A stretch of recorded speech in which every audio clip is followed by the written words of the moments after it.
Well, after taking a beating in the midterm elections, President Obama said that he would work across the aisle, but also vowed to press ahead with executive actions. So what did voters think of the double talk? Lee Carter from Ms. Lansky and Partners is here with the dials. Good morning. Thanks for being with us. So first of all, who was in your focus group? We spoke to about 50 people this week, and it was an equal split of Democrats and Republicans who had voted in the midterm elections. So the president spoke after the midterm elections on Wednesday. Let's listen to some of these clips, and then I want to find out what the focus group thought. The first one is about what the voters want. Take a listen.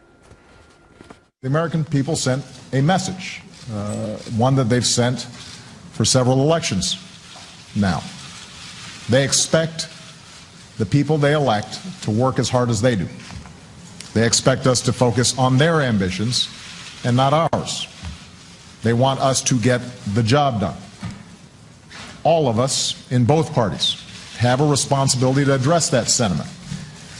Still, as president, I have a unique responsibility to try and make this town work. So to everyone who voted, I want you to know that I hear you. It's funny, he talks about the people and it goes up, the dials go up. He talks about being president and the dials go down, at least for the red dials. So what was the grade that your focus group gave for this comment? The grade here was an A-. He started out really, really strong. He sounded authentic. He sounded like he listened. He said, I'm getting the message, and people were into it. So they all responded favorably across the aisle, and they were ready to hear more. All right, let's hear another bite. This one, he says, talks about using his veto power. Congress will pass some bills I cannot sign. I'm pretty sure I'll take some actions that some in Congress will not like. That's natural. That's how our democracy works. But we can surely find ways to work together on issues where there's broad agreement among the American people. You can see the GOP did not like that. The red dial is down. The red dial is down. And what we see here is that this is where things started to go south.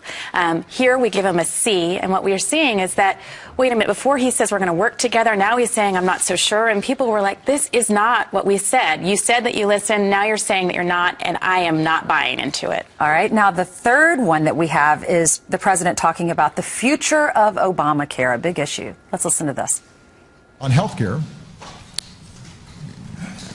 there are certainly some lines I'm going to draw. Repeal of the law, I won't sign. Efforts that would take away health care from the 10 million people who now have it and the millions more who are eligible to get it, we're not going to support. So, Lee, what's the grade and why? The grade here is a D, and the reason for that is look at the divide. This is as polarizing as he could have been. He started out bringing us together, saying we're going to work together. Then he shifted a little bit more to say maybe we're not going to work together. And now he said, I'm definitely not working with you. And what people said is, I just don't buy it. Even though the Democrats loved what he said, the Republicans were off, and now we're back into a divided nation. Right. Yeah. He's saying I'm going to use my powers, my executive powers. Doesn't matter what the American people. Doesn't matter what they want. They voted on Tuesday, and he's going to go in a different direction. Absolutely. All right, Lee, thank you so much. Very interesting. Yeah, Appreciate you being here.